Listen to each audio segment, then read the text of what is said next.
తలకి రంగేసుకుంటారు. ఈ టైంలో రంగేసుకోరు. ఆటోమేటిక్గా తెల్ల జుట్టు అది కనబడుతుంది.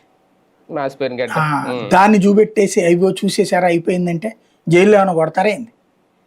జైల్లో ఇంకా టైంకి తిని పెడతారు కాబట్టి బయట తిన్నట్టు దొరకదు, అక్కడ బయట ఉన్నట్టు ఉండదు. అక్కడ అంటే మానసికంగా వీక్ అయిపోరా సార్? మానసికంగా వీక్ అయ్యేంత వీక్గా ఉంటే వాడు నాయకుడే కాదు నన్ను అడిగితే.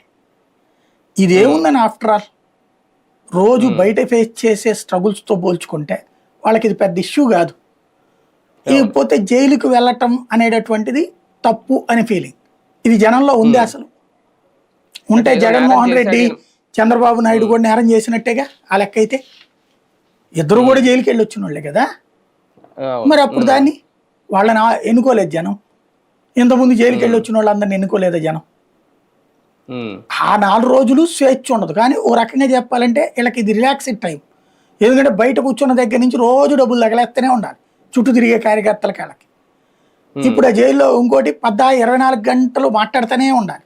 రాత్రి పగలు అదే పనిలో ఉండాలి, ప్రజలతో మమేకం అవుతూనే ఉండాలి ఏదో ఒకటి. ఇప్పుడు అక్కడ అయితే ఈ బాదరబందీలన్నీ ఉండవు, ఈ వర్క్ ఉండదు, స్ట్రెస్ ఉండదు. సాయంత్రం 4 5 భోజనం పెట్టేస్తారు, ఇక ఆ తర్వాత బెటరు. తద్వారా కొంచెం రోగాలు కంట్రోల్ అవుతాయి. వీళ్ళు రాత్రిపూట్ల కూడా మేల్కొని మందు తాగేదానికంటే రాత్రిపూట పడుకుని నిద్రపోతారు.